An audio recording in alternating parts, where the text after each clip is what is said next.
जय श्री राधे, जय श्री कृष्ण। मंदिर श्री बंसी वाले महात्मा यूट्यूब चैनल की ओर से हम आप सभी भक्तों का हार्दिक अभिनंदन करते हैं। पिछले 27 दिनों से आप श्री माघ मास महात्म्य की कथा को हमारे चैनल पर सुन रहे हैं। तो आज हम आपको सुनाने जा रहे हैं श्री माघ मास महात्म्य के 28वें अध्याय की परम पावन कथा। माघ मास के महात्म्य में 28 ही अध्याय हैं। तो आज हम आपको जो 28वें अध्याय की कथा सुनाने जा रहे हैं, ये माघ मास महात्म्य के विश्राम कथा है। इसके बाद कल हम आपको वो कथा सुनाएंगे कि जिसको सुनने से माघ मास के सभी अध्यायों की कथा को सुनने का पुण्य फल मिल जाता है। जो माघ मास के 28 अध्याय हैं, उन अध्यायों का जो सार है, उन अध्यायों की जो सार कथा है, वो हम आपको कल सुनाएंगे। कृपया उस कथा को भी आप अवश्य सुने। अगर आपने माघ मास के सभी अध्यायों की कथा नहीं सुनी है, तो उस कथा को सुनने मात्र से माघ मास के सभी अध्यायों की कथा को सुनने का पुण्य फल आपको मिल सकता है। तो अब हम आपको सुनाने जा रहे हैं श्री माघ मास महात्म्य के 28वें अध्याय की परम पावन कथा। बोल श्री राधा कृष्ण भगवान की जय। बोल श्री हरि विष्णु भगवान की जय। बोल श्री माघ मास महात्म्य की जय। आज वशिष्ठ जी महाराज कहने लगे हैं कि हे राजा दिलीप, बहुत से जन समूह सहित अछोद सरोवर में स्नान करके सुखपूर्वक मोक्ष को प्राप्त हो गए हैं। इसके पश्चात आज लोमश ऋषि जी महाराज कहने लगे हैं कि संसार रूपी इस तीर्थ राज को सब श्रद्धा पूर्वक देखो। यहाँ पर 33 करोड़ देवी देवता आकर आनंद पूर्वक रहते हैं। यह अक्षयवट है जिसकी जड़ें पाताल तक गई हैं और मार्कंडेय ऋषि प्रलय के समय जिस भगवान के मुख में रहते हैं, वे भगवान इसी अक्षयवट का आश्रय लेते हैं। यही शिवजी की प्रिय भागीरथी गंगा है जिसकी सिद्ध लोग सेवा करते हैं। यह गंगा जी स्वर्ग के हेतु पताका है। इनका जल पीने मात्र से ही मनुष्य मुक्त हो जाता है। हे मुने, सभी प्राणी इस गंगा जी को यमुना से मिली हुई पाते हैं। इसका संगम बड़े पुण्य से प्राप्त होता है। जो गंगा यमुना के पावन संगम में स्नान करते हैं, उनके ऊपर भगवान की अनंत कृपा होती है। इसमें स्नान से जन्म मृत्यु से सदा के लिए छुटकारा मिल जाता है। यहाँ पर स्नान करने से सभी प्राणी बिना ज्ञान के भी मुक्त हो जाते हैं। इसलिए ब्रह्मा जी ने यहाँ पर यज्ञ करने की इच्छा की थी। इसी संगम में भगवान श्री हरि विष्णु जी ने स्त्री की प्राप्ति की इच्छा से स्नान करके लक्ष्मी जी को प्राप्त किया था। यहीं पर त्रिशूलधारी भगवान शिव शंकर ने त्रिपुर दैत्य को मारा था और प्राचीन काल में उर्वशी स्वर्ग से गिरी थी तथा स्वर्ग पाने की इच्छा से यहाँ पर ही स्नान करने से नहुष कुल के राजा ययाति ने वंशधर पुत्र को प्राप्त किया था। यहाँ पर देवराज इंद्र ने प्राचीन काल में धन की इच्छा से स्नान किया था और माया से कुबेर के सब धन को प्राप्त किया था। प्राचीन काल में नारायण तथा नर ने हजारों वर्ष तक प्रयागराज में निराहार रहकर उत्तम धर्म का पालन किया था। इसी पुण्य क्षेत्र में तपस्या करके श्री भारद्वाज मुनि सप्त ऋषियों में सम्मिलित हुए थे, जिन्होंने भी यहाँ पर स्नान किया। सबको स्वर्ग की प्राप्ति हुई है। इसलिए हमारे विचार से तुम त्रिवेणी में स्नान करो। इस स्नान से पहले किए हुए तुम्हारे सब पाप एक क्षण में नष्ट हो जाएंगे और संपूर्ण वैभव को तुम प्राप्त हो जाओगे। प्रयागराज जी की महिमा अनंत है। इसकी महिमा का पूर्ण गुणगान नहीं किया जा सकता। आज ऋषि के इस प्रकार के सत्य वचन सुनकर त्रिवेणी में स्नान करने से सबकी पिशाचता नष्ट हो गई। शाप से विमुक्त होकर उन्होंने अपना शरीर धारण कर लिया।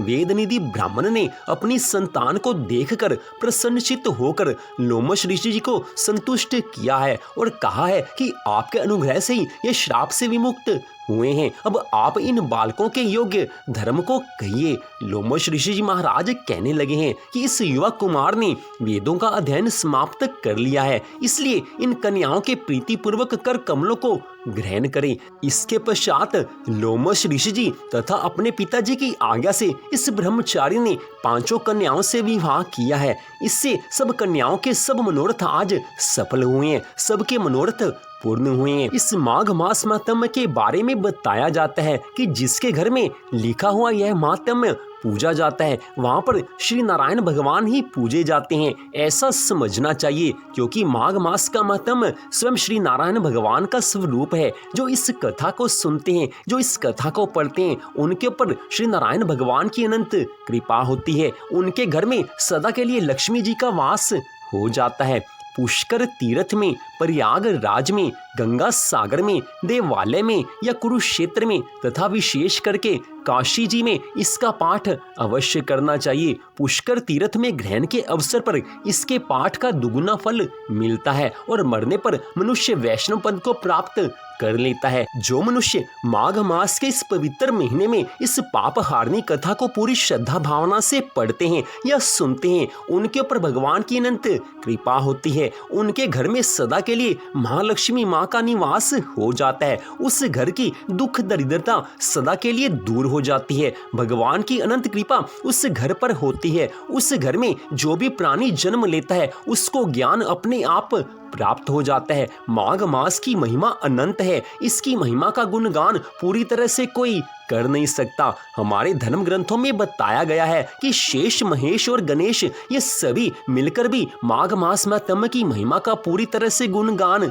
नहीं कर सकते। इसलिए मनुष्य जीवन पाकर अगर माघ मास के पावन महीने में हमें भगवान की भक्ति करने का परम शुभ अवसर मिल रहा है तो समझ लेना चाहिए कि भगवान की अनंत कृपा हुई है। पिछले जन्म के अच्छे कर्म सामने आए हैं, इसीलिए माघ मास में भगवान की भक्ति हम कर सकते हैं। माघ मास की इस कथा को आप सुन रहे हैं तो इसमें मानना चाहिए कि पिछले जन्म के शुभ कर्मों का फल आपको मिलने लगा है और ठाकुर जी की अनंत कृपा हुई है। संसार मनुष्यों से भरा पड़ा है, लेकिन सबका मन भगवान की कथा सुनने में नहीं लगता। इतना बड़ा संसार है, इतने बड़े संसार में अनगिनत मनुष्य हैं, लेकिन सब भगवान की कथा नहीं सुन सकते। श्री माघ मास महात्म्य के बारे में सबको पता भी नहीं होगा। आप सबको पता है या जिनको भी पता है, उनके ऊपर ठाकुर जी की अनंत कृपा हुई है। भगवान की कृपा के बिना माघ मास की कथा को ना तो सुना जा सकता है, ना पढ़ा जा सकता है। पिछले जन्म के अच्छे कर्म सामने आते हैं, साथ में भगवान जी की कृपा होती है, उसके साथ ही श्री सद्गुरुदेव महाराज की कृपा होती है। तब जाकर माघ मास की कथा को पढ़ने का या सुनने का शुभ अवसर मिलता है। और जो इस कथा को श्रद्धा भावना से सुन लेते हैं,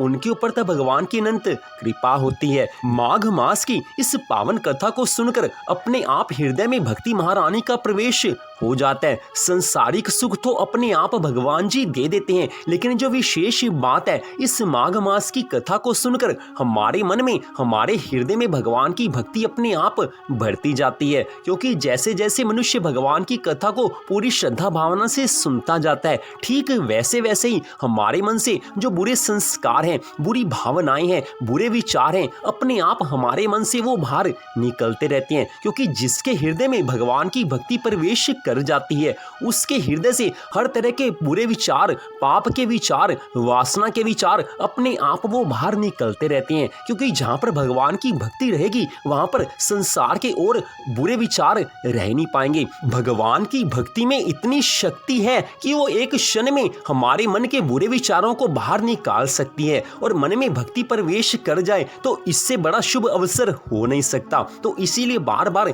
इस कथा में निवेदन किया गया है। पिछले 28 दिनों से आप श्री माघ मास महात्म्य की कथा को सुन रहे हैं। हम बार बार आपको बता रहे हैं कि इस कथा को पूरी श्रद्धा भावना से सुने। अगर श्रद्धा भावना से सुना जाएगा इस कथा को, तो भक्ति महारानी का सदा के लिए हमारे मन मंदिर में निवास हो जाएगा। हमारे मन मंदिर में जगह खाली होती है, उसमें हम भगवान को भी बैठा सकते हैं, संसार को भी बैठा सकते हैं। अगर भगवान जी को अपने मन मंदिर में एक बार भी बुला लिया, उनको स्थान दे दिया, तो समझ लेना कि भगवान हमारे मन मंदिर को छोड़कर नहीं जाएंगे। तो यही तो बुद्धिमानी है कि भगवान की भक्ति करनी है। हम सबको भगवान की भक्ति में लीन होना है। संसार से प्यार करके सबने देख लिया कि संसार कितना साथ निभाता है। संसार के सब रिश्ते नाते एक सीमा तक साथ निभा सकते हैं, लेकिन ठाकुर जी की कृपा अनंत है। ठाकुर जी की कृपा की कोई सीमा नहीं है। भगवान की शक्ति की कोई सीमा नहीं है। भगवान की कृपा की कोई सीमा नहीं है। भगवान जब अपने भक्तों भक्तों पर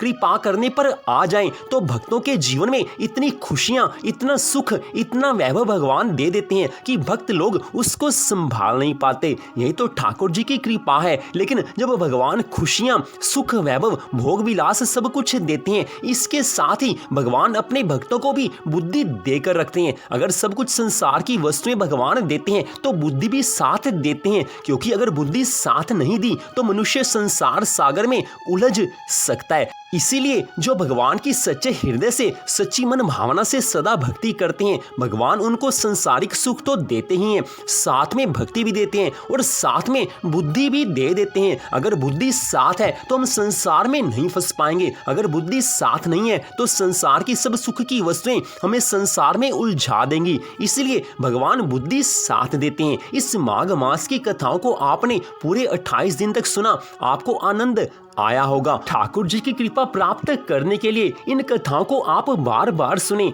भगवान का आपको प्रेम अवश्य मिल जाएगा। कथा को पूरी श्रद्धा भावना से अगर सुना जाएगा तो भक्ति महारानी का हृदय में, मन मंदिर में अपने आप वास हो जाएगा। तो कल हम आपको सुनाएंगे कि माघ मास महात्म्य के जो कुल 28 अध्याय हैं, उन सभी अध्यायों की कथा का सार है जो, उस सार को हम कल की कथा में आपको सुनाएंगे। उस सार रूप कथा को आप अवश्य सुने। अगर आपने 28 अध्याय की कथा नहीं सुनी है, कोई अध्याय आपने बीच में छोड़ दिया है, तो भी चिंता की बात नहीं है। आप किसी भी अध्याय की कथा को कभी भी सुन सकते हैं। माघ मास के इस महात्म्य की कथा के इस वीडियो के डिस्क्रिप्शन में हमने सभी 28 अध्यायों की कथा का लिंक दे दिया है। और कल जब हम आपको सुनाने जा रहे हैं कि माघ मास के 28 अध्यायों की कथा का सार, उस कथा को विशेष रूप से आप जरूर सुने। बार बार निवेदन आपसे इसीलिए किया जा रहा है कि उस कथा को सुनने से, पूरे माघ मास के महात्म्य की कथा को सुनने का आपको पुण्य फल मिल जाएगा। उससे अगले दिन आपको हम माघ मास के व्रत के उद्यापन की विधि की कथा